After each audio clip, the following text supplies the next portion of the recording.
Alrighty, awesome. Well, good evening, folks. Thank you for joining me this evening um, for our training on becoming a better mentor, honoring youth voice, and building power. My name is Kiana Bermudez. I am the Program Outreach and Support Manager here at Mentor Maryland, DC. If you're not familiar with Mentor Maryland, DC, we are a nonprofit that is one of the affiliates of Mentor, the National Mentoring Partnership, which is a larger nonprofit. Um, Mentor Maryland DC was launched in 2008, and our goal is to increase the quality and quantity of mentoring relationships throughout Maryland and DC. We are a capacity building organization, which means that we do not provide any direct service to young people, but rather we support the folks that do. So, all of you. We do that through training, research, advocacy, consultation. I see one of our consultants on this call. Thank you for joining, Christina. And really, our goal is to ensure that all young people have access to mentors. If you've heard of the mentoring gap, that means that 1 in 3 young people report that they do not have access to a mentor or a caring adult in their lives. So our goal is to close that gap and ensure that young people are supported. And so thank you all for being a part of that. Some of our different offerings we have here at Mentor Maryland DC. This will be shared later. The slides will be shared later. So all of these will be clickable. So don't feel like you have to keep them all, write them all down. Just want to point out 2 or 3 of these. So the second one, the no cost program consulting and technical assistance. We have no cost consultation through the National Mentoring Resource Center, which means we pair you with an expert consultant. I actually see a few of our consultants. Another one just jumped on this call.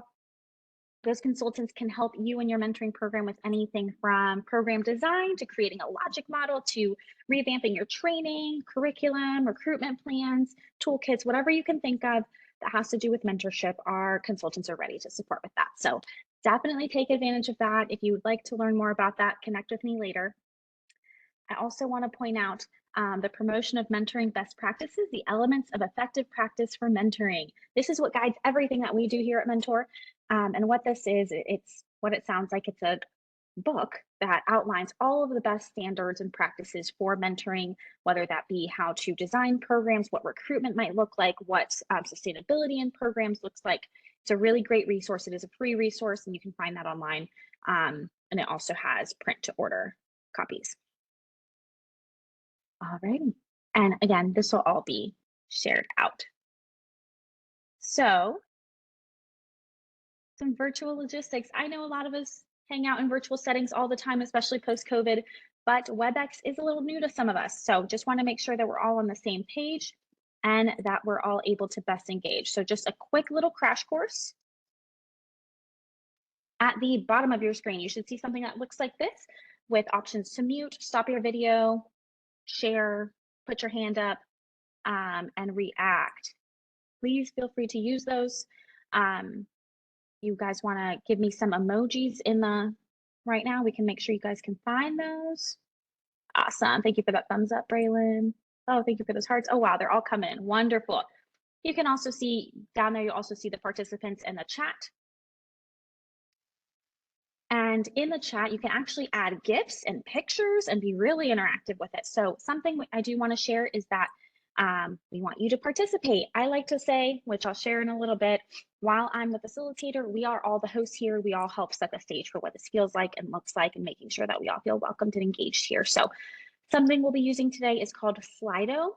You'll see something kind of like what I just put on the screen pop up in a few of our interactive activities. Please engage in those. We want to make sure that we are participating. It will ask you for your name. Your name is required for participation tracking because something that we'll be doing is making sure that some of you get your Credly badges and your credentials saying, hey, I did come to this training. So we want to make sure we have all of that accurate. All right, and yeah, that's what it'll look like for you to join Slido with a full name. But we'll get to that, and if any of you have issues, let me know. And some breakout rooms, we'll have some breakout rooms as well. That's what it'll look like when we pop up into that, as well as what it looks like when we're closing. All right, give me a thumbs up if you feel good about that. Cool, thank you all. All right, as I mentioned, we have Credly badges. Those will be issued by within a week. So by May 16th, so to earn your Credly badge, you must be fully engaged and participating in this session. So please make sure you're staying for the entire length of this training, that you're hanging out with me, that you are engaging, and thank you for being here. Just to make sure, again, we are all on the same page as to what we want this space to look like. I do have some community standards I want to go over really quick, and then we'll jump in. So the goal of Mentor Maryland DC in this training, as well in all of our gatherings and overall presence, is to create community wherever we can. We believe that community is the cure and the foundation for learning, for being seen, for being heard, and being understood. And we all know that this is also what our youth crave from us more than anything else. So the first community standard that I want to share is that our community is open to all, but we also want to acknowledge the deep-seated racism, sexism, homophobia, transphobia, misogyny, and ableism that is pervasive in this country. We stand against these isms and actively work to this aim, especially with our young people. This means that we must acknowledge that we also all approach our work differently and beautifully. Second standard I want to share is that we want to share openly, but we want to listen more openly. So be open when your sharing might hurt. And what I mean by this is, in some pieces of this training, we might be sharing some of our personal experiences. One person's, yes, thank you, that was such a good point, might be someone else's, ooh, ouch, that's kind of a trigger for me. So please just keep this in mind and be open if you were to receive that kind of feedback. The third is to be generous with positive assumptions, but do not be afraid to ask genuine questions. I'm sure that we've all heard some version of assume positive intent or assume positive meaning or whatever that might be. We ask you to do that here, but this doesn't mean that impact cannot be harmful, right? So this is why we ask that if you're feeling a certain way, to turn to wonder. If you're turn to wonder, turn to questions, and that might look like, I wonder why they said that, or I wonder why they feel that way, or I wonder why they expressed it that way. Be open to asking some of those genuine questions to yourself or to folks as well. Fourth is, no matter your role here today, this is my favorite, be a host. So again, this space is curated by Mentor Maryland DC, but it is owned by all of us here as hosts, meaning that we all have the ability to make folks feel great, to approach others with openness and warmth, and create a beautiful space where we can all learn and enjoy and be a part of it. And I would like to share that I believe this is all of our responsibility to do that. The fifth is that we don't endeavor to create safe or comfortable spaces, but rather brave spaces where discomfort can be explored and beliefs and practices challenged. Again, I'm sure you've all heard a saying similar to like learning or growth is at the edge of our comfort zone. And that means different things for different people, right? But that also means that something might not feel comfortable, but it doesn't mean we're unsafe. We're not in danger if something feels uncomfortable, right? So let's look for the lessons in our emotions. Let's look for the lessons in our reactions and how things sit with us. Almost there, team. We want this community and experience to be supportive and educational, but also fun. So please bring your full self. Please bring your present self. It is welcome here. And lastly, no fixing, saving, advising, or correcting each other. And what we mean by this, this is actually taken from one of our favorite tools called the Touchstone for Developing Trust framework. It's kind of self-explanatory, but if you do feel the need to deliver feedback to someone, just please ask for permission first or chat them directly. But do make sure that you're honoring our second community standard of listening first. Thank you all so much for listening to all of those standards in the spirit of transparency. We just want to let everyone know that if we feel like there is any violation of these standards, we do reserve the right to remove folks or to chat with them. Or if you feel that anything is off, please feel free to chat with me or connect with me separately. We want to make sure this is a space that's safe for learning for all of us. And it's just me from Mentor Maryland DC on this call, so make sure you chat me directly and I'll do my best to get to that, okay? All right, if we all feel good about this community standards, give me a thumbs up in the reactions. Beautiful, thank you so much. All right, so a little bit about me, that's me. My name's Kiana, as I mentioned before. Thank you, Sierra, I see that.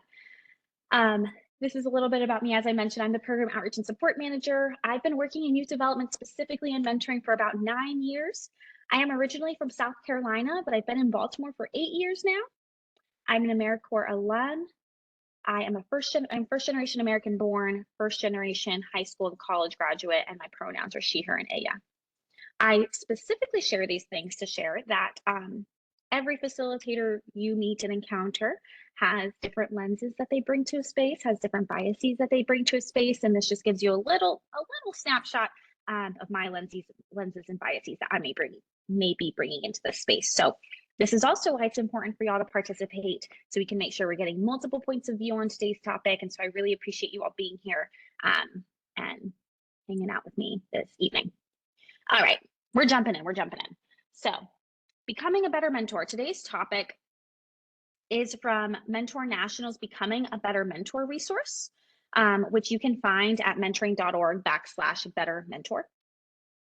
This research, this is all research-backed resources. It's available in English, it's available in Spanish, it is on audio. There are 12 topics that are chapters, but also digested into videos. It is an amazing resource. Highly recommend exploring it if you haven't already.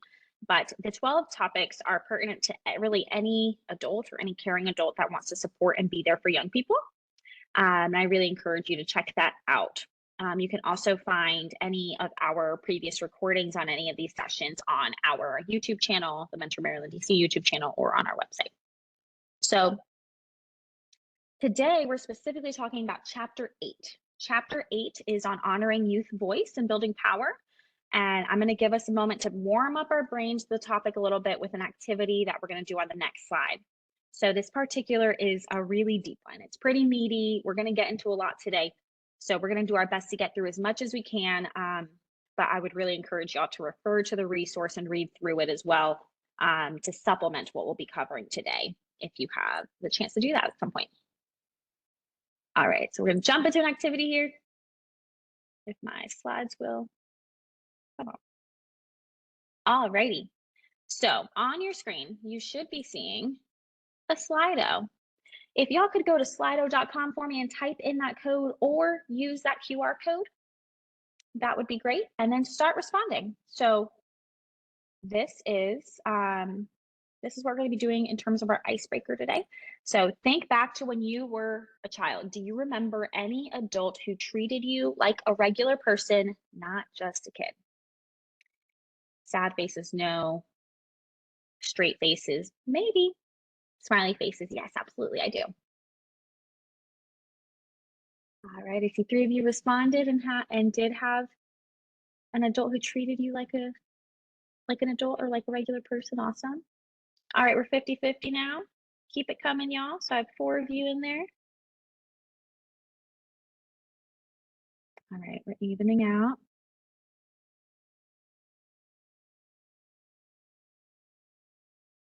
And if anyone has trouble accessing the Slido, please feel free to throw in the chat if that's easier.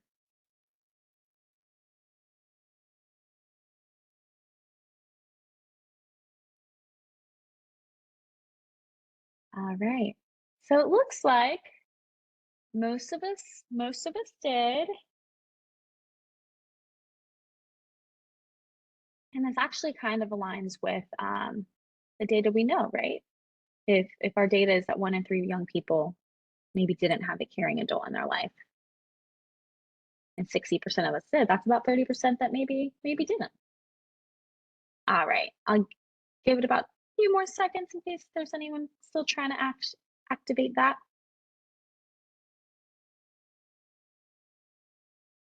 All righty, follow-up question. Of the adults that treated you like a regular person, what did they do that was different from most other adults? Give you a few minutes to respond to that for me.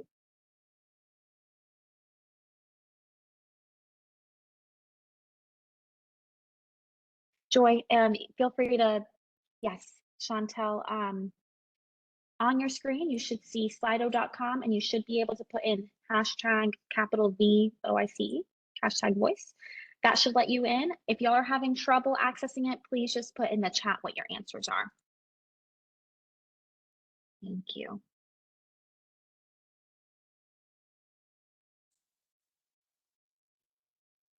All right. They asked you what you thought about your feelings. They asked your opinion, allowed you to speak freely. They did not talk down to you. They gave you freedom to choose, gave you options and choices. They listened to you. You might call that some active listening. They communicated with understanding, made you feel heard. They listened and supported you through an issue. Active listening. These are all great answers. Allowed you to share your perspective or opinion without diminishing it.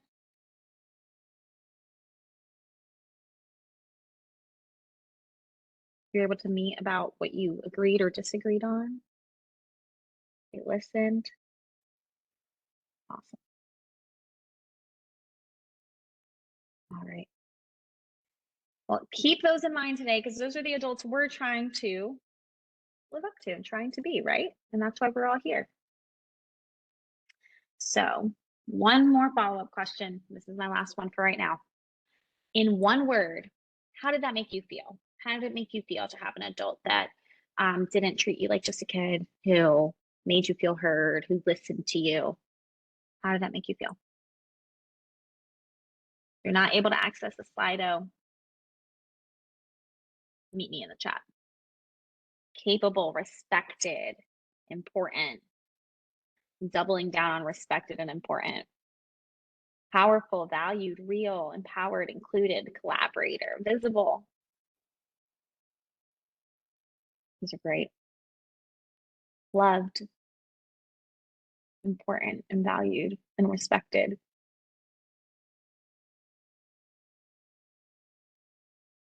Awesome. Those are all really good feelings.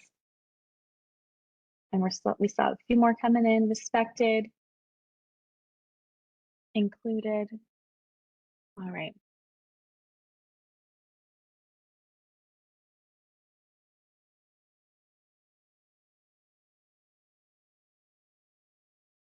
All right. So we're going to hold on to these elevated. I like that. And we're going to jump in. Thank you all for engaging with me in that little icebreaker and that little warm up. So again, we talked a little bit about what becoming a better mentor is. It's a resource specifically for mentors, specifically for caring adults. This specific chapter 8, which is on honoring youth voice and building power, was specifically written by Elizabeth Santiago, who is a senior advisor at Mentor, and Minnie Chen, who also works at Mentor. And the goal of this chapter specifically is the quote that's on the screen. So, adults interested in elevating youth voice must learn how to listen critically and be willing to take a step back and share power with young leaders. So what I want you to think about today as we move through this is, how does this relate to the work that you specifically do? How do we make sure that what we learned today we're able to actionably put into what we do? All right, so in the chapter and in the presentation today, we're going to quote young people a lot because while they're not here, we still want to make sure that we're centering young people's voices and their points of view on this topic. So I'm going to read the first quote, but I'm going to need some water breaks. I'm going to need to rest my voice sometimes. So I'll be cueing you all to help me out later on. So the first quote reads, "There was a lot of distrust between me and adult figures. I always felt beneath and belittled by authority figures. By having that trusting relationship with my mentors, it taught me to have better relationships with adults later on in life. Now I'm more assertive and more comfortable with adults, even though there is a certain level of respect I need to give adults. I learned that I also demand a certain level of respect that young people aren't given just because we are younger." This is from Sesha, who is 18, from Maximizing Youth Voice in January of 2021. I guess she was 18 in January of 2021. All right, so keep that in mind. So what do we mean when we say youth voice, and why is that important? Why is youth voice important? So viewing youth as partners allows youth to build confidence in themselves and in their voice. They become more comfortable in spaces with adults, which gives them a sense of agency, which is what we kind of just saw in that last quote, right? And so this can mean many different things, from taking a step back to letting young people take charge in planning activities and discussions, listening to their interests and their stated needs, making those connections to broader context, but also creating intentionally creating a dynamic that gives them a sense of that agency. And at their cores, we know that mentors need to have unconditional positive regard for their mentee and a belief that all youth are poised for greatness. We are going to talk a little bit more about unconditional positive regard in a minute, but can you please give me an emoji or a 1 in the chat if you've heard of unconditional positive regard before? If you were here with me last week, in my training last week, we talked about it a little bit. Awesome. I have a few emojis. Thank you. Perfect. And if y'all see me looking off this way, it's because my screen's over here. All right. So your role as a mentor then becomes to be a knowledgeable navigator, right? A non-judgmental sounding board, a partner whose goal is to affirm, support, and encourage. So becoming a better mentor resource also refers to being a navigator and a guide in its chapter goal setting and support, which is chapter 10. So if this is something that, if maybe for those of you who are in more structured programs that may specifically focus in on goals, that might be a good chapter for you to visit.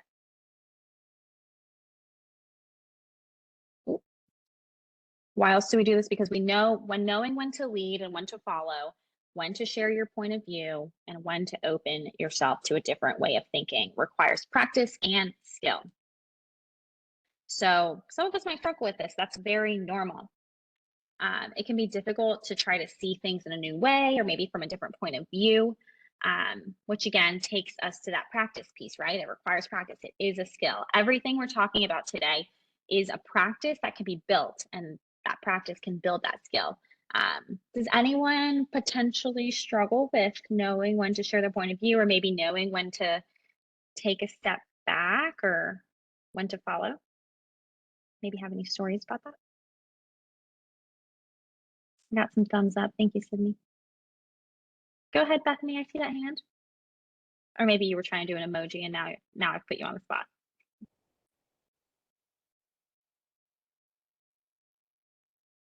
All right. All right. Honoring youth voice and building power can also look different depending on context. Thank you, Daisy. It can look different depending on context, right? It can look different depending on a mentee's age, as well as the program or the community context.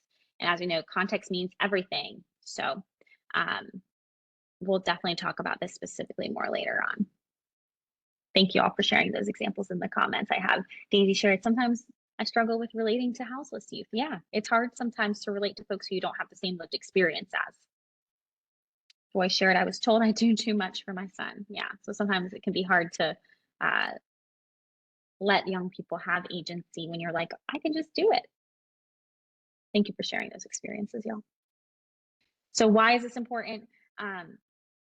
Young people need and want to know that they have power and can leverage that confidence they're building in their mentoring relationships, right? And toward achieving those bigger goals that they may have. They're looking for partners and guides and folks to help coach them through this, who see the greatness within them, are committed to nurturing that greatness. So we want to be able to do that alongside them, right? All right. I told you I'm gonna need a water break soon. Could someone please read this quote for me? We're gonna transition into the practice of sharing power. I could do so. Thank you. The relationship that my mentor and I have has taught me that collaboration is important, and sharing power is even more important. I think it's important that adults and elders and mentors guide us. Don't suffocate us, and join us as we are going through this. Support us. Thank you, Michelle. All right, so this talks a little bit about sharing power, which is what we're jumping into here now.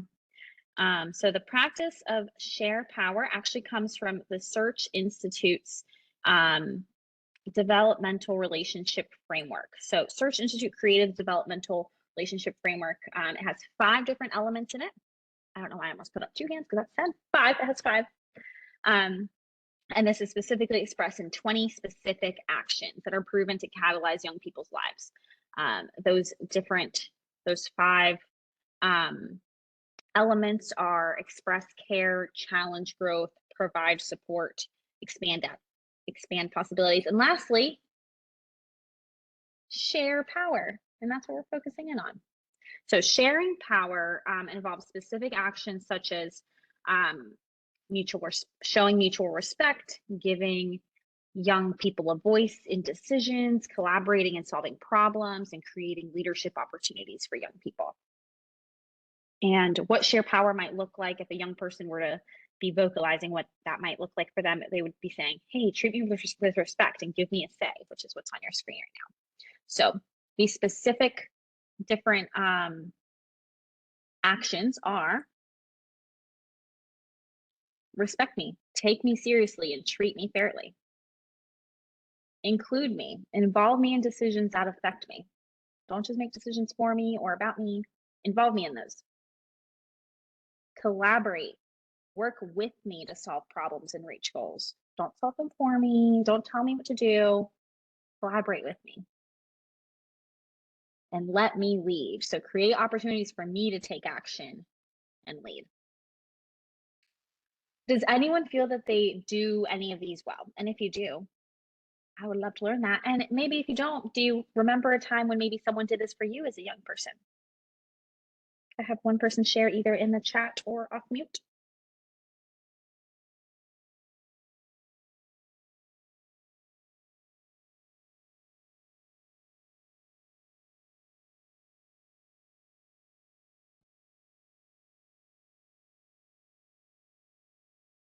Thank you, Daisy. I see you in the chat.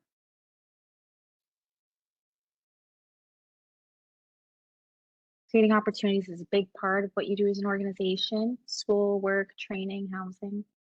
Yeah.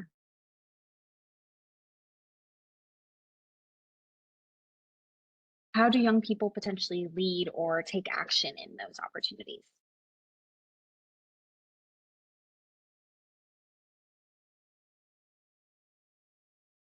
Thank you, Braylon. I have 2 interns recently. I empowered them to choose our in-person lunch. We talked about things they cared about, and it was a great session. That's a really good example. Very sweet. All right. So I know I just talked about the developmental relationship framework. Here it is. Oh, thank you, Daisy. I did ask you a follow-up question. Youth need to make the decision to get there. They need to do the work. We are there to support as they ask, but not overstep or push. That's a really good balance. JD, thank you. Yes, giving the opportunity. They all want to be heard. Perfect.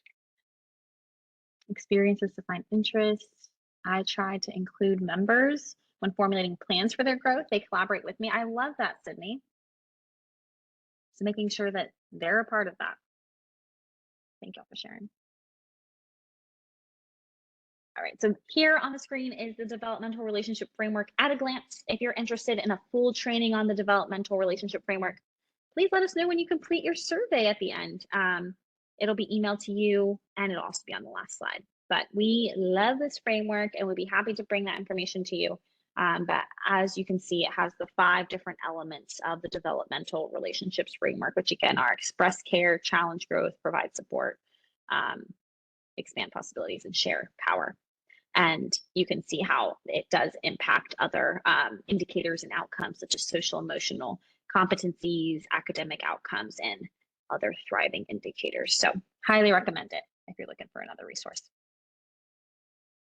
All right, I told you we were going to chat about unconditional positive regard. Could I have someone read this quote for me?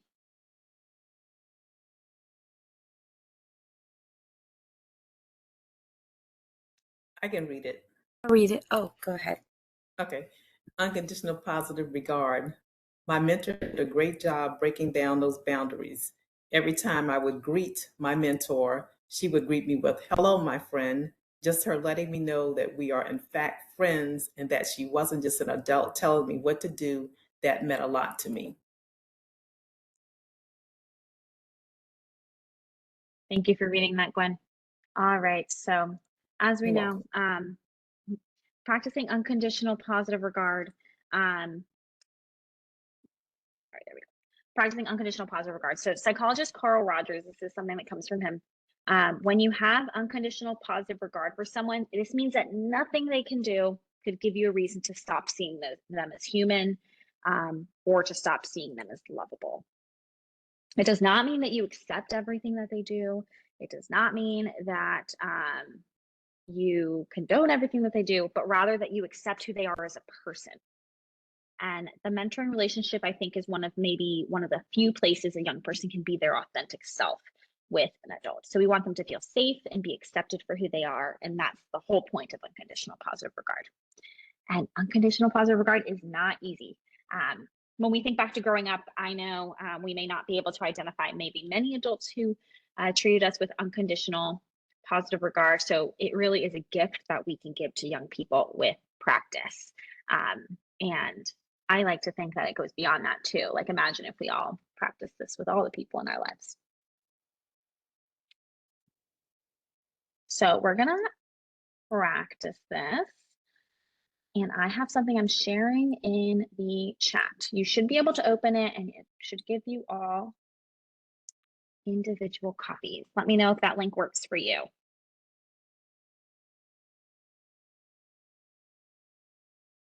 Give me a thumbs up, or in the chat, let me know that it worked. But we're going to go through this personal assessment to consider how you feel about how you practice. Thank you for those. Thank you for those thumbs up, y'all.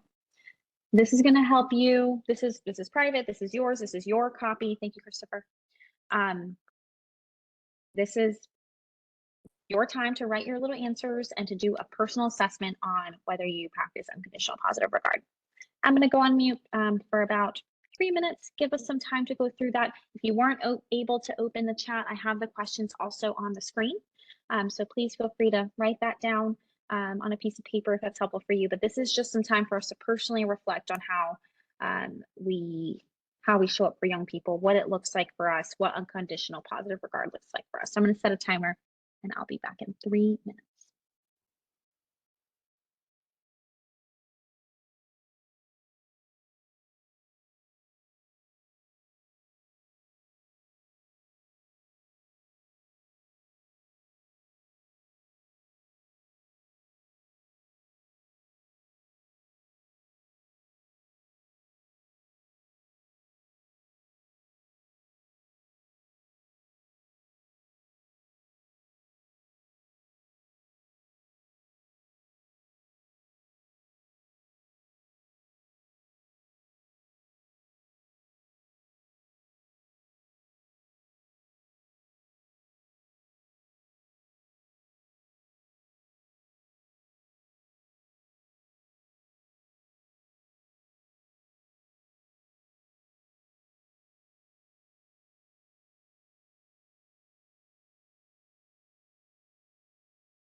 All right, we'll be coming back together in 1 minute. 1 minute.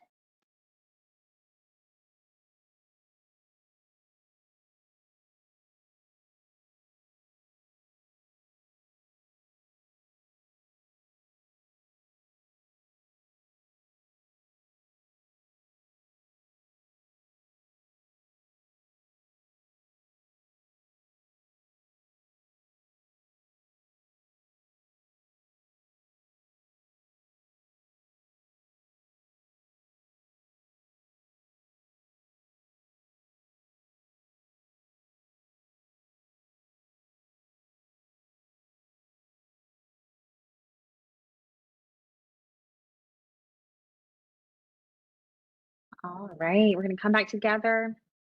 Thank you all for being a part of that. So, um, I'd like to take a second to go over this together.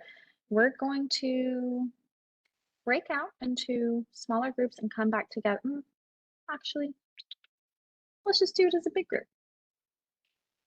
If I could have some folks share their own experiences as they were going through this, maybe any realizations you had, maybe sometimes that maybe if you were able to say, hey, maybe I haven't had a situation where I've learned from you through my example, but I could maybe see myself in the future doing this. I'd love to hear some of your reflections on this.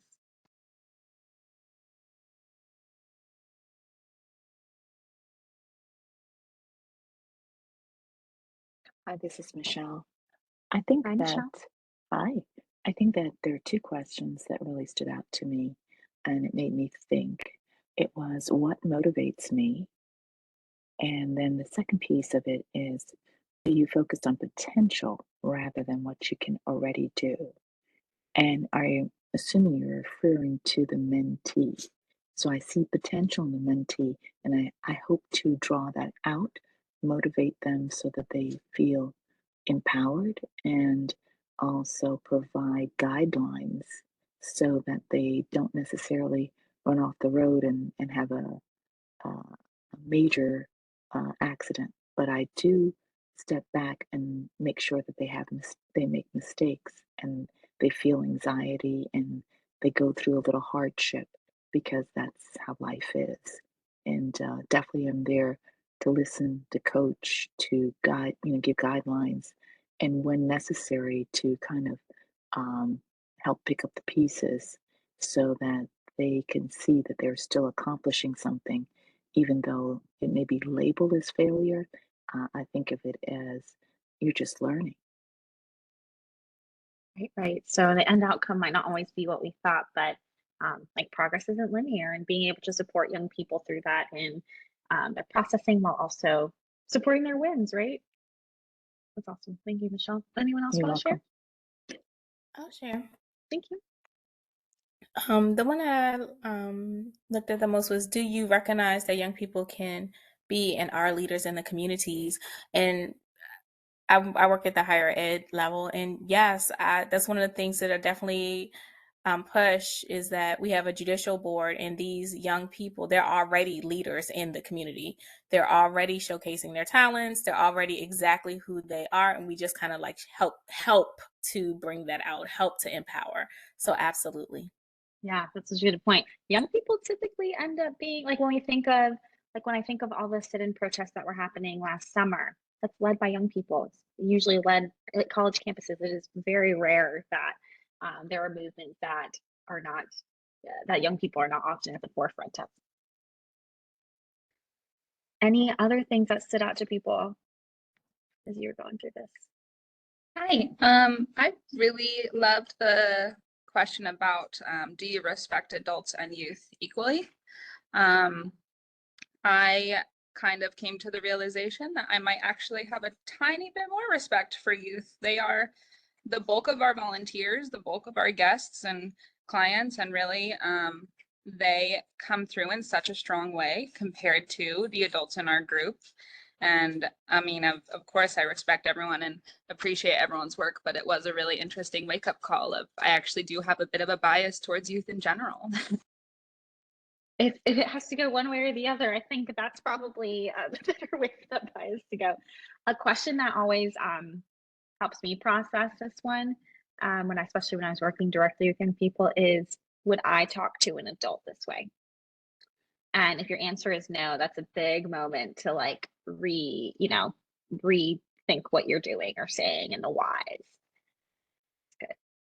Thank you for sharing that, Daisy. All right. We're going to move on to to honoring youth voice. So what else can we do to practice honoring youth voice? So one thing you can do is you can provide your mentees with choices and make sure you're respecting those choices. You can give your mentee options. That could look like, Braylon, that was a great example you gave earlier, like, hey, where do you want to go for lunch? Can you plan the lunch? So giving them options and deciding how you'll spend time together and what activities you'll do. Obviously, this will look different depending on the context, right? So you'll adapt this depending on the developmental age of your mentee. This will look different over time, but this is a really great way to do that.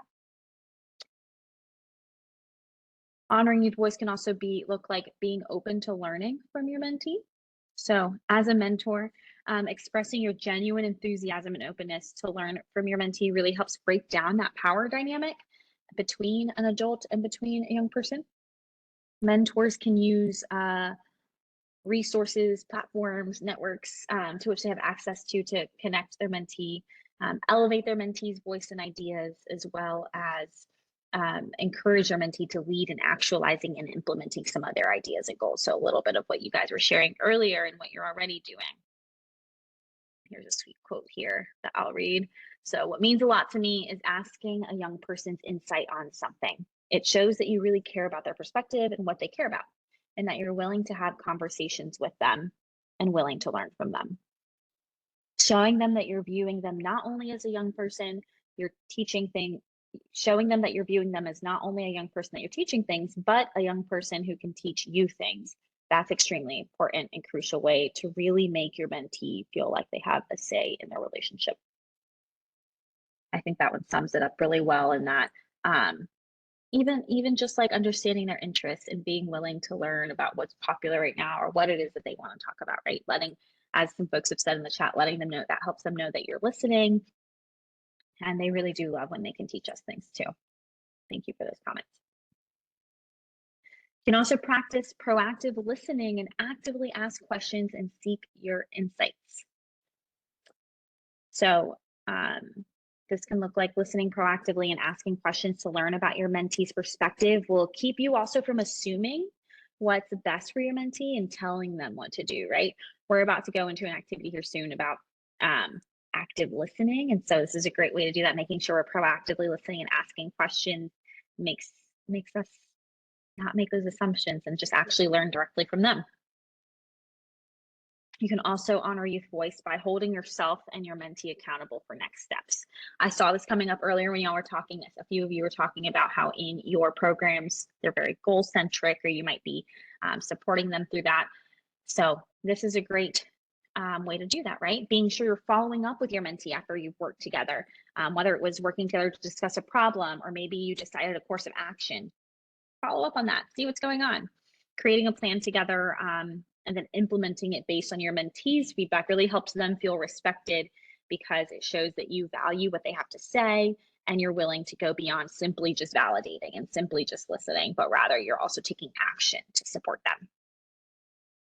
And similarly, and lastly, regular check-ins and regularly checking in and encouraging their feedback is huge, right? So providing opportunities for them to give us feedback on how you can be a better mentor, or how you can show up for them better, whether that's during your meeting or maybe a written, if they prefer to email it or text it, all of those things are great, right? So making sure that they have the opportunity to do that and that they know they can do that without ever forcing them to respond. It really gives mentees time to process how they feel and check in to see if there was something maybe they had been thinking about, but maybe needed a little bit more time to process.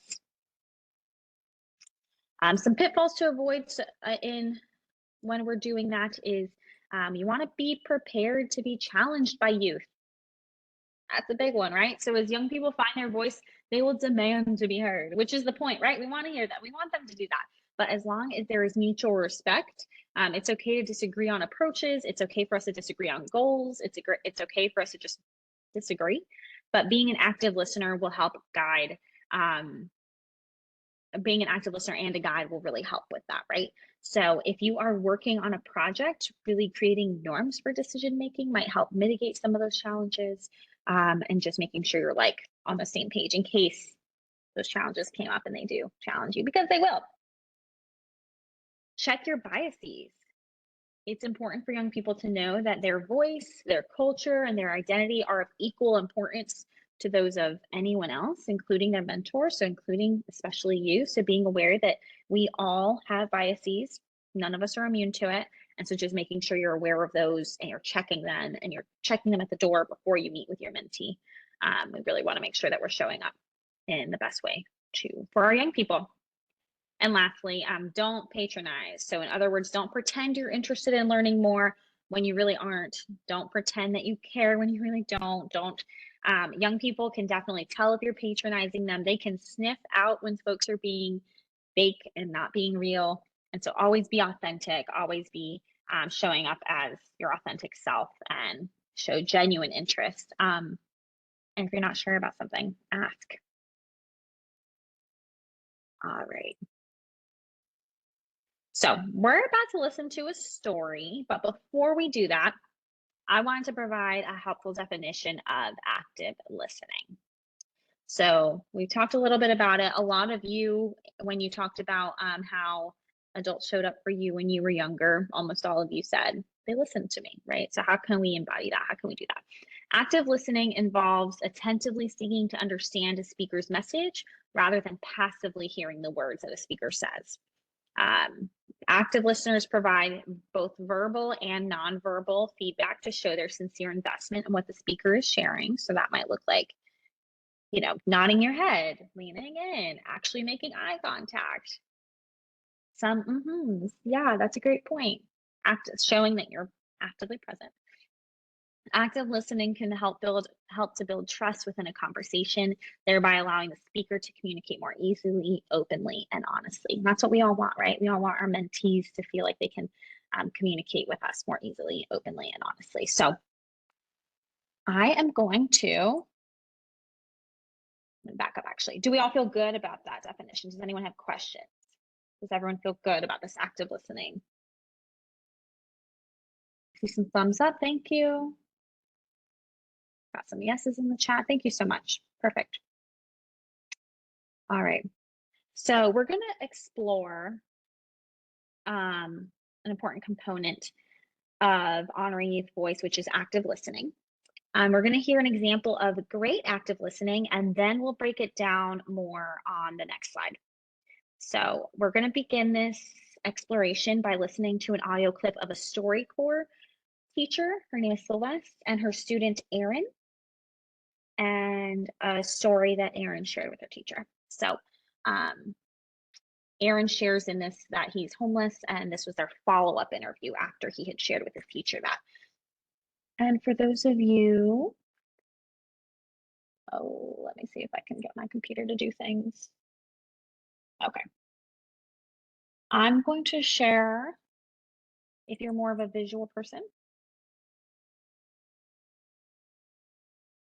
I am going to share the transcript for you to follow along as I pull up the audio. If that doesn't work for you, please let me know. And if you can't hear this, let me know. Hi, my name is Aaron. I am attending Corliss High School. I'm just going through a rough time. Basically homeless for 5 months. I had to sleep outside, sometimes with nothing to eat. It's kind of ashamed. I still am ashamed. It was only after hearing that recording that Aaron's teacher, Celeste Davis Carr, learned that he was living on the streets. They recently sat down face-to-face to talk about Aaron's struggles. When you shared your StoryCorps recording with everyone, how did you feel, Aaron? I felt awkward, like a big load was let off. Because, I just said it. I don't know what made me say it, but I'm like, let me just be honest and just get it out. I was scared because I felt helpless. I didn't know what to do. But at the same time, I felt I had an obligation to try my best to help you. Yeah, I didn't even know you actually listened to that one. I listened to all of them, Aaron. Yeah, I didn't really think that I would ever tell a teacher, but it makes me know that you're special because you care. Like, you talk to me and make sure that I'm cool. Because sometimes kids were bullying me, call me a freak of nature, throwing chairs, throwing glass and stuff at me. I've had to deal with some bullying issues when I was in school, but not to the extent that you have. I was always picked on because I was a tomboy. You seem pretty cool. I didn't think no one would mess with you. So overall, how do you feel? You have more friends this year? Yes, I have more friends this year. So it's better than last year. Yeah, I'm in the foster home now. Been since October. Do you feel different living in a foster home? It's good, actually. I feel comfortable where I am now. It kind of feels like home. So can I tell you one thing that I really admire about you, Aaron? Because I've never told you. Do you know that how strong you are? No. You never realized that. No. But you have a strength that no matter what anyone says about you or they do to you, you don't change who you are as a person. And a lot of people don't have that strength. So I admire that about you. Thank you. Don't make me cry again. Okay? I want to see you happy. Just your smile is the best moments of you. Thank you. That means a lot to me. All right. Thank you all for listening to that with me. So could I please have a volunteer summarize the story we just listened to? What did you hear from that? What did you hear happened?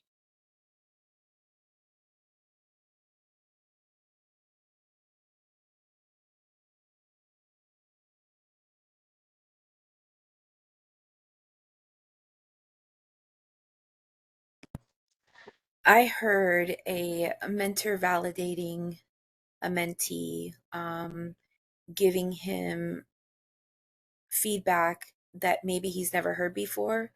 And it was important for him to hear because sometimes mentees don't realize that they don't realize the strengths that they actually have, and to be able to verbalize that and give that gift to him was empowering for him.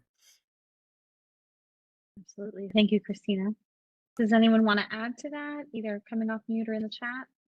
This is Gwen. I also heard that he really admired her, and also that he felt that she really cared about him because she listened to him. Because he actually said, I didn't even know you were listening to me. And she listened to him and also gave him encouragement, not for where or showed where he was coming from, but actually, let him know that she saw something in him.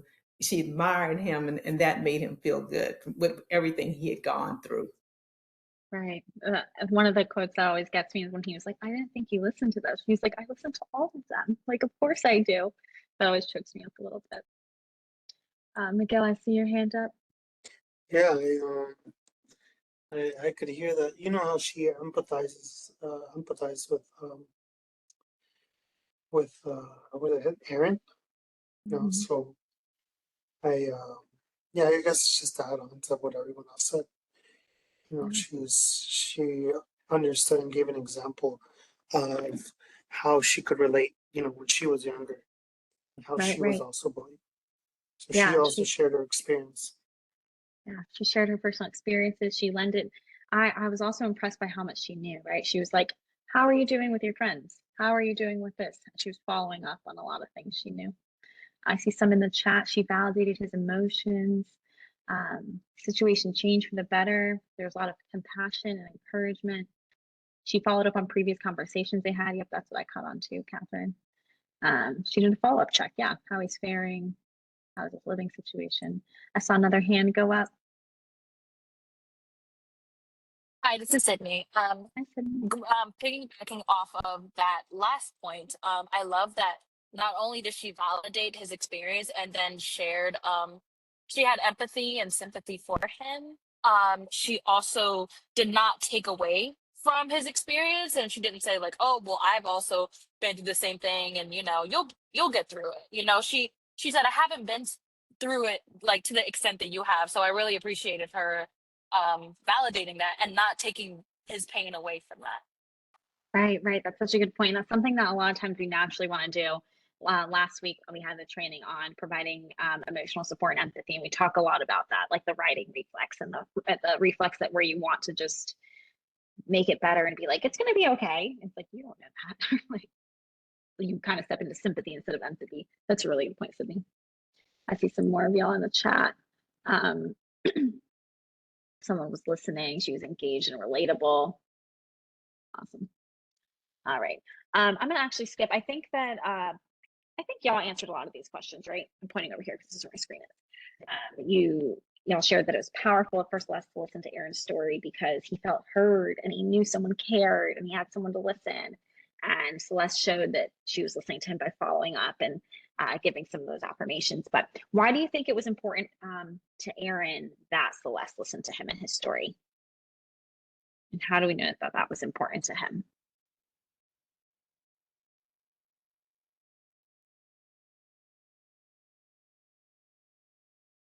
That's a really good point, Walt. Yeah, she repeatedly was bringing him back to his emotions. She kept asking, how are you feeling about that? Like, let's talk about it. Yeah. His emotions and thoughts were heard.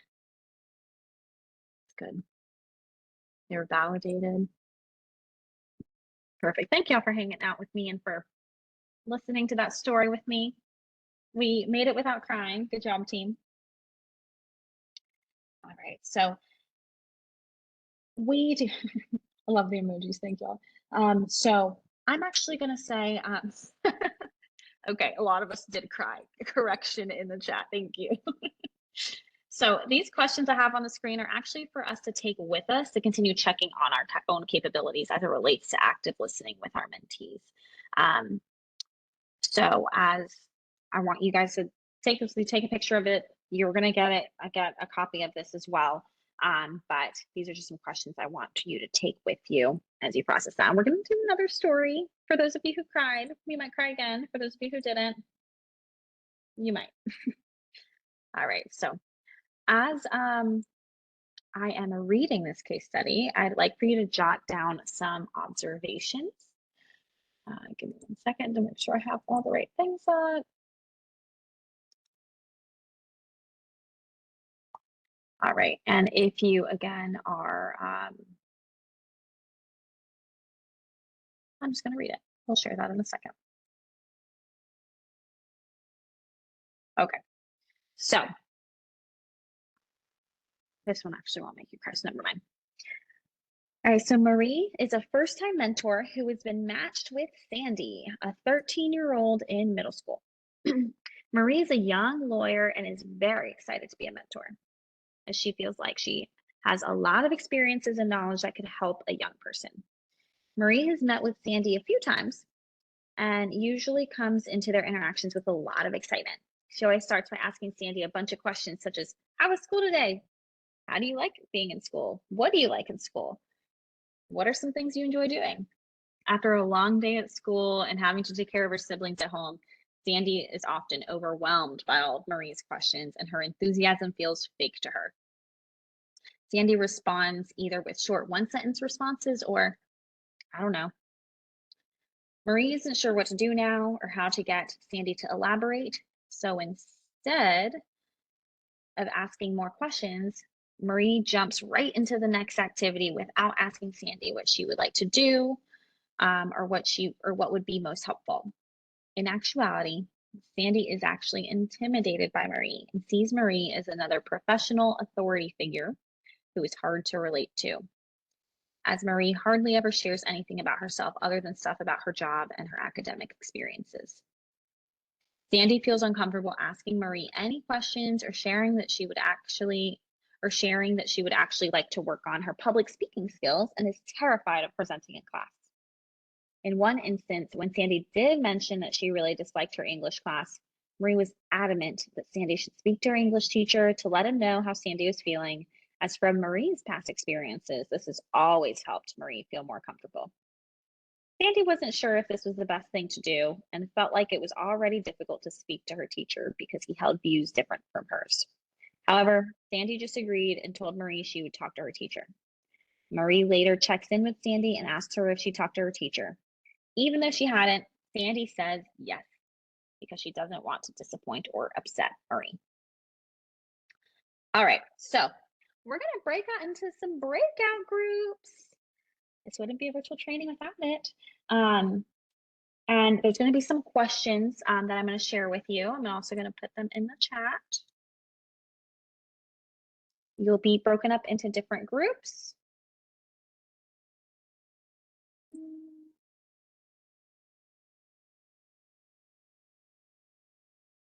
I think that's the right one. Yes, it is. Awesome. All right, so you'll be broken into some different groups. And the questions that you'll be answering is, why does Sandy not feel comfortable with her mentor to share about her life? What are some things Marie could do to change the dynamic of her relationship with Sandy? And what are some signs that Marie could pay attention to know that Sandy isn't getting what she needs from their relationship? I'm going to give us about 5 or so minutes in these breakout groups. And they should be opening now on that document, and you'll want to assign what person to write for your groups. We'll come back and chat about it.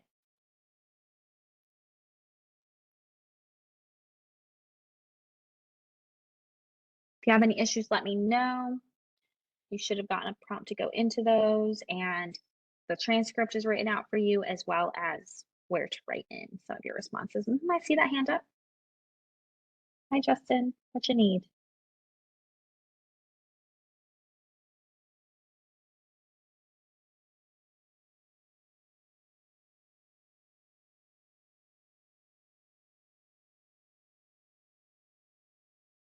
Righty, you should all be getting pulled into breakout groups.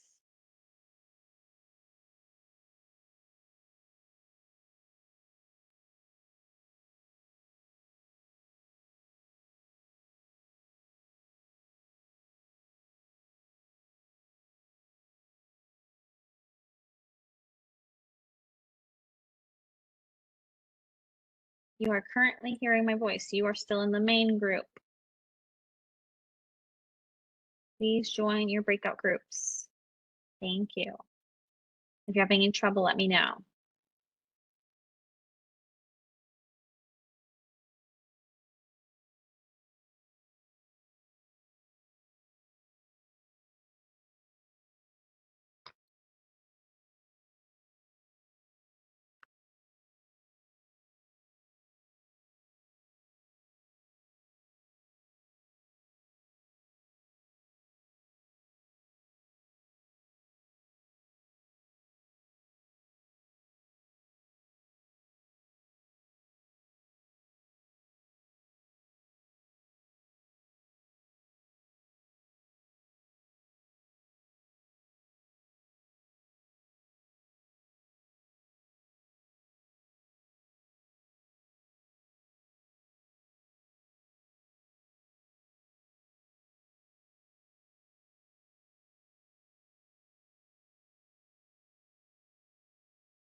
Alrighty, I think you should all be back with me.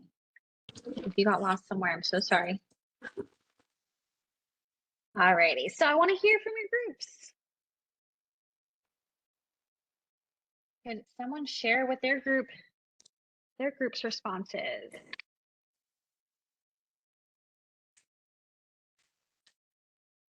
The reflections on Sandy and Marie. Would you happen to have the documents in a slide? Yes. Would you be able to share those, or is it directly on the what? On the, I mean, It I can should. see the link, but the link is, I guess some of us are on different devices and don't have access to Google Docs. Oh, gotcha. You are. Some are on phone, some are on the work computer, and I personally don't have my Google Docs connected That's to my okay. work. That is okay. Are you asking for the question? Yeah, I mean, we discussed it as a group. It's just I noticed that some of us were on different types of devices. Gotcha. Thank you for flagging that. I do not have it directly on a slide, but that is really good feedback. And I can ask the questions verbally for us to go over. So, did anyone have any reflections on why Sandy did not feel comfortable with her mentor, Marie, to share about her life? Thank you, Jonathan. I can kind of speak for our group. We talked about how Sandy was really, or Marie was not really doing what was working best for Sandy. There was more talking and less listening. And Sandy didn't want to disappoint her mentor, but she was already overwhelmed. She didn't feel comfortable because of the power dynamic with Marie as an authority figure and Sandy as not in a role of power there. Right, that's such a good point, especially the power dynamic. That one really stood out to me. Any other things that came up for y'all as you were reflecting on why Sandy maybe didn't feel comfortable with sharing about her life with her mentor, Marie? Guess she was only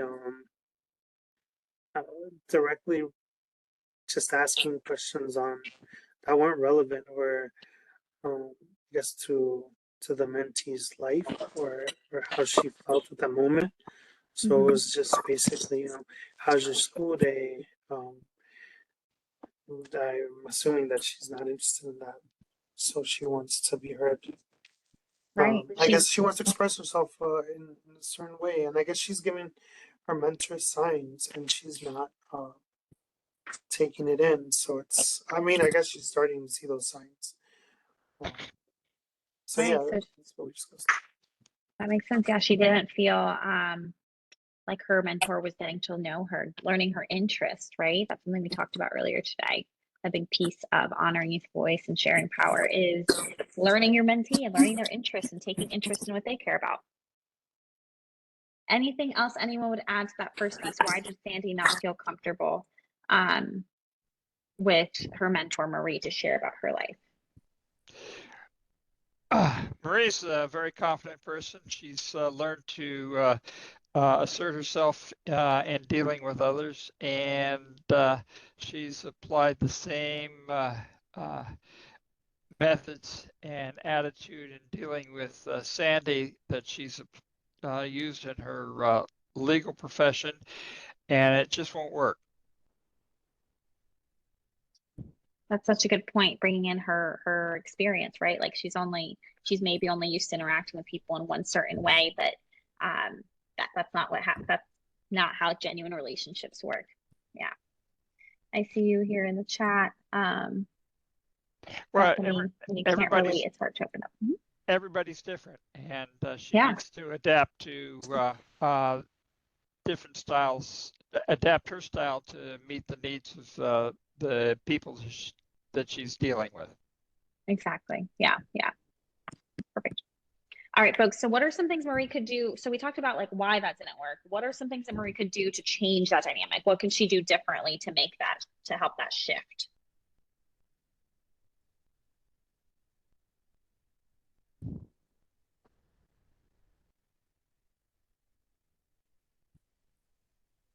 she can give her mentee the opportunity to express what's on her mind. Yeah, so she could give her mentee the opportunity to express what's on her mind, maybe asking what her mentee cares about and wants to know. Christopher said leaving the door open. Ask what she wants to talk about or what she wants to do. More listening, less talking, and perhaps it's a difficult subject for her, and it could be a good approach to have it more facilitated, meaning ask your mentee, I hear you, I validate what you're saying. If this was a friend of yours, how would you approach it so that she feels as though she's part of the solution and it's not on her, but it allows her to think of it not subjectively, but a little more objectively. Yeah. So giving her an opportunity to think through it in a different way and kind of allowing her to problem solve. So yeah, that's a good point. Catherine, I see your note in the chat, offering more space for Sandy to speak about what might be important to her. That's good. Christopher, I like that. Don't just ask about like what she's doing in school. You can just start with a fun question. Yeah. Any other things that came up for folks about what she could do differently to try to change the dynamic of that relationship?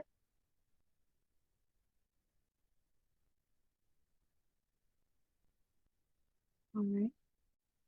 We'll move on to this last question. What are some signs that Marie could pay attention to know that Sandy isn't getting what she needs from their relationship? What are the signs that maybe she should have, that as I was reading it or as you were reading it, you were like, come on. JD, her silence. Yeah, that's a big one.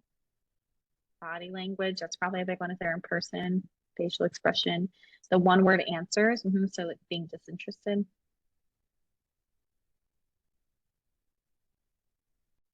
Anything else anyone would add? One word answers are tricky because some people are introverts, and sometimes if they are one word answers, I encourage them to draw something to, show me by your drawing what you mean. Or if they're really young, we could do some role playing with dolls or action figures. Yeah, so providing different modalities of communication, if that's helpful, that's really good. Yeah, I think the fact that in the dynamic and how it was described, Marie was always in control of all of the conversations, right? It was never Sandy being like, this is something I want to talk about, or guess what happened today? Or the one time she did do that was when she was like, oh, I really don't like this English class. And Marie immediately tried to take control of the conversation again, right? That doesn't probably feel really good to a young person who's like, I just want you to listen. I don't need you to fix it. Any last thoughts before we move on?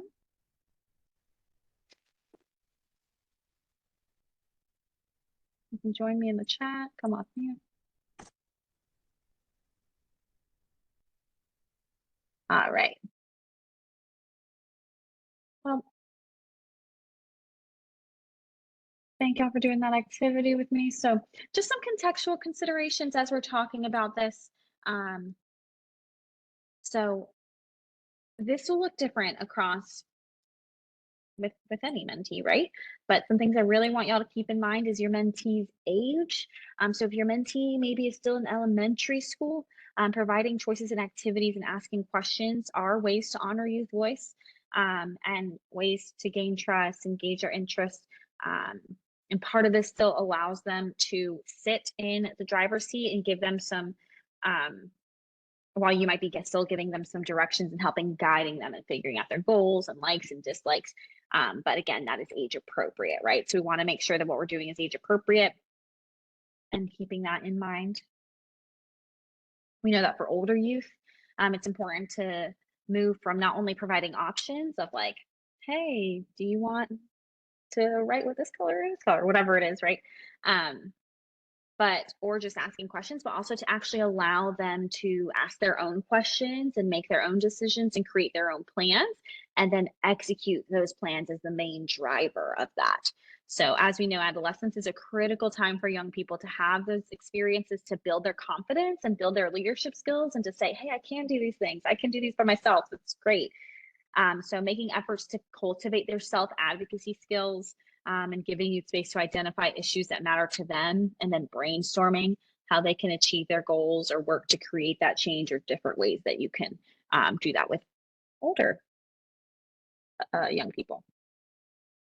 And something else I want you to consider is where you're mentoring. So whether you're mentoring with a program, or maybe if you're a natural mentor, and what we mean by that is, and if you're in a program, that's maybe a more formal mentoring relationship where you're meeting once a week and you have a very specific curriculum, and your match length is only for a year or 6 months or whatever it is. Whereas if you're a natural mentor, you might just know your neighbor's child who hangs out with you sometimes and looks to you as a trusted adult, right? So depending on your particular context, you might approach this relationship differently. So if you're mentoring through a program, you have program staff who can help you navigate issues or provide training and support in how to build a rapport with and learn about your mentee. But if you, in my example of it being a young neighbor, right? If you have a young neighbor who might be seeking for your advice or something, sometimes you feel confident in your counsel, but other times you might need some more reflection. And in either case, your goal is the same, right? So whether it's a natural mentorship or an informal mentoring situation, or if you're in a formal mentoring program, your goal is to not stifle or overwhelm or judge, but instead we're always hoping to listen and get additional support if we need. Okay, so those are just some contextual considerations I want you to keep in mind as we move through. And as we are wrapping up, I wanted to share the Youth Adult Partnership Model, the YAP model. This refers to youth and adults who are working together for a common purpose. In the YAP model, youth and adults are jointly identifying a problem in the youth's life that they're trying to solve or work through, or a broader community or societal issue. So this looks like then working together to maybe design possible solutions and then implement those solutions together. So it's truly doing everything from the beginning to the end, side by side, for a common purpose. So with programs, the Youth Adult Partnership Model, or the YAP model, can focus on governance and program planning. It can look like co-delivering workshops, so creating a workshop together from scratch to finish, co-facilitating it, doing it together, doing the debrief together, like doing it all together. It can look like collaborating on research, maybe collaborating on fundraising. These are different ways that could look like within a program. Within schools, this could look like focusing on redesigning curriculums together, maybe school policy revisions, school community collaborations.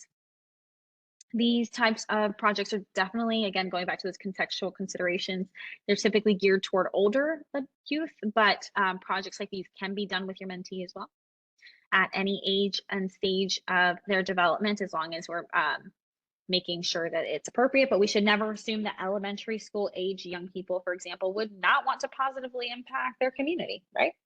Younger mentees can participate in book drives, or make gift boxes to deliver to food pantries, or make cards for service people who are away from home. I know that's something my school did.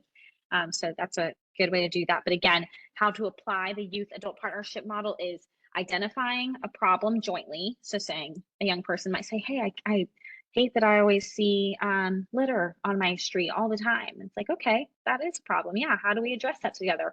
Working together to design those solutions. So how do we address this? What do we do? How do we fix this?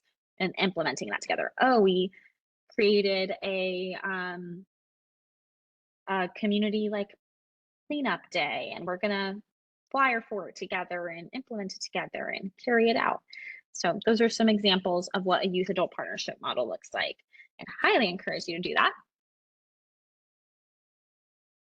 And right before we head out today, I do have a quick video to show. This again is taken from the Becoming a Better Mentor resource, which is on mentoring.org/bettermentor. But again, it has the chapter as a book. It has these little videos, which are just consolidates the content into about 2-minute videos.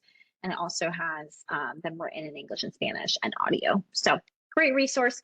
We're going to watch this to wrap up. And then I have one last question for you, and we'll head out. If you can't hear this, let me know. Becoming a Better mentor, strategies to be there for young people. Honoring youth voice and building power. Youth have power, but they often receive messages that make them feel like they don't simply because they are young. To help youth build confidence in their voices, your role as a mentor is to be a knowledgeable navigator, a non-judgmental sounding board, and a partner whose goal is to affirm, support, and encourage. But knowing when to lead and when to follow, when to share your point of view, and when to open yourself to a different way of thinking requires practice and skill. Psychologist Carl Rogers shares that having an unconditional positive regard is a positive attitude to adopt to support our youth in growing into adults with a healthy sense of self-worth. When you have unconditional positive regard for someone, nothing they can do could give you a reason to stop seeing them as human and lovable. It does not mean that you accept everything they do, but that you accept who they are as a person. This is an excellent mindset to adopt to be a youth-centered mentor. One action you can take is to always practice active listening and giving specific praise for your mentee's successes, good decisions, and actions. At the same time, while we want to create space for youth voice and respect their decisions, mentors also can't expect that mentees will have all the answers and know what decisions to make. This is where you come in as a navigator and non-judgmental sounding board to provide your feedback, share any relevant past experience, and work with your mentee to problem solve and talk through next steps. Asking questions to learn about your mentee's perspective will keep you from telling them what to do. Remember, this is not about doing what you may feel is best, but rather doing what is best for your mentee's specific needs and goals, and supporting them by listening, asking questions, and validating what they are feeling and what they hope to accomplish. Mentoring works when adults teach young people things, be it new skills or viewpoints they didn't know before. At the same time, all youth also have the potential to teach adults things they didn't know before. If this is happening in an authentic way, your mentoring relationship will honor youth voice and build mutual power. See the full chapter at mentoring. Awesome. All right. So I would love, as we're wrapping up in these last few minutes, to learn in what way can active listening help us honor youth voice and begin to empower our mentees. So we're going to take our last few minutes together to digest everything we just focused on. I'd like you to think for a minute and write down your answers to this question. Join me at Slido if you can, on slido.com, #voice, or that QR code, or join me in the chat. But would love to wrap up in this way. If you could share, in what way can active listening help us honor youth voice and begin to empower our mentees? Think you won't provide emotional safety for young people? That's a good one. I see a few of you typing in the Slido.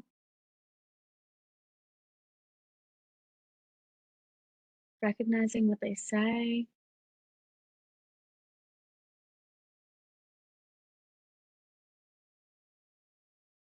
By doing that, it helps us understand them better as a whole, so that's really good. Yep.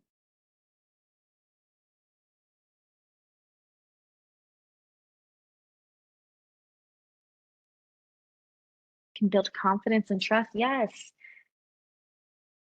When we do that, it allows them to feel confident about doing that with other adults, right? Active listening helps us connect with, oh my gosh, it's scrolling so fast. Shows that they deserve to be heard, modeling active listening. Make sure youth know and understand that we really are there for them.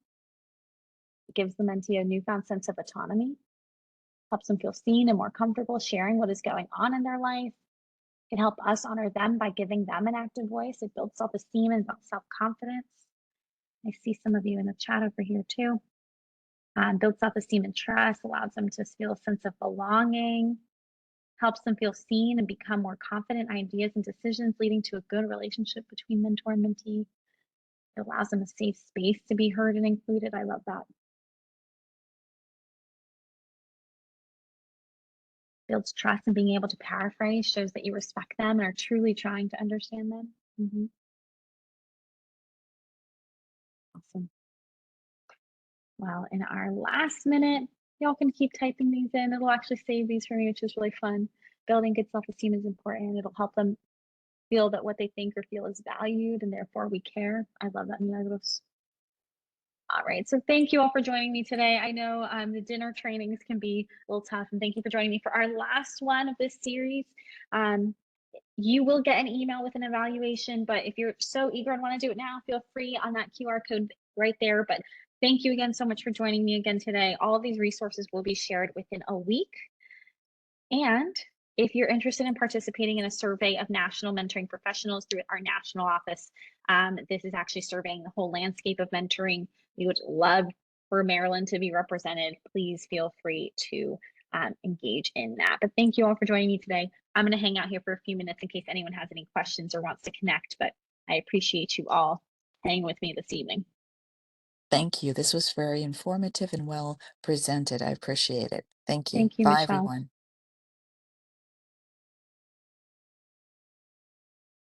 Thank you, Kiana. As always, you do an amazing job.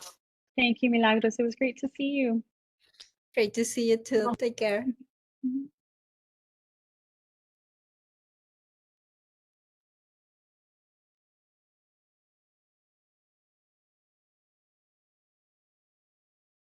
Thank you. Hi, Sydney. I can't tell if it's a hand wave or a hand raise. So I'm I here if you actually, have questions. sorry, I have a question. What's up? I came to the training last week, but I Yeah. haven't received any like information. I mean, I did Yes. like fill out the evaluation, but I didn't know. I did check my spam, and I haven't received anything. So I didn't know if you could give me No some worries. clarification on that. Yes, thank you for letting me know. We are working, we want to transcribe everything before we send everything out, just so that everyone has access to slides, transcriptions, everything. So it's taking a little bit of time, but we're hoping to get all the credit badges, all the transcriptions and slides up to date by the end of next week. Thank you for pointing that out though. And if you haven't heard from us by the end of the next week, please feel free to email me. I'm very responsive to email. Hi, Andre. Hi, Justin. Andre, I think you have a question. I have a question though. Okay, what's up, Justin? Yes, so first of all, a wonderful session. I was thoroughly engaged and I took a lot away from it. Does your organization offer university trainings, particularly for like residential programs? I'm the associate director at Morgan State University. Yeah, we have a whole list of trainings that we do, and we do them for really anyone if it's relevant to you. I've gone into churches, programs, schools. I can send you a list of our training offerings if that's helpful. Yes, that'd be excellent. Awesome. Can you send me a message with your email address? Yes, let me see. Yeah, I could do that. Yep. Thank you.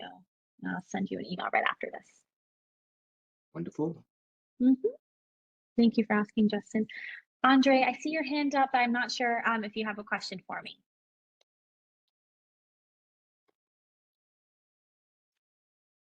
No, I was just waving. Enjoyed the training. It was great.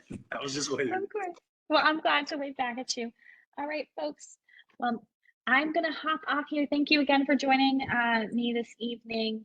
And if you have any questions or anything, let me know. Justin,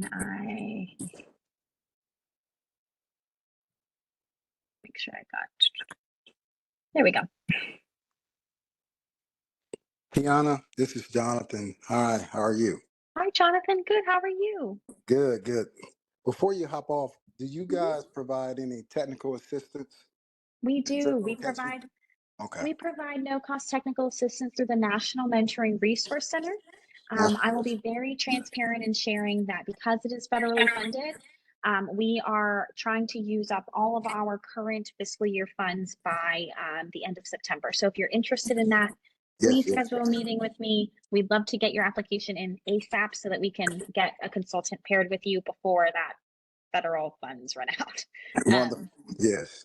Jonathan? I do have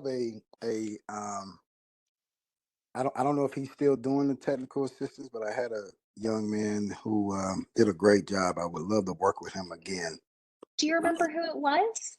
And if not, that's okay. We can always look it up. Yes, Sam Bellamy. Samuel, yep, he's still with us, and I'm sure he would love to work with you.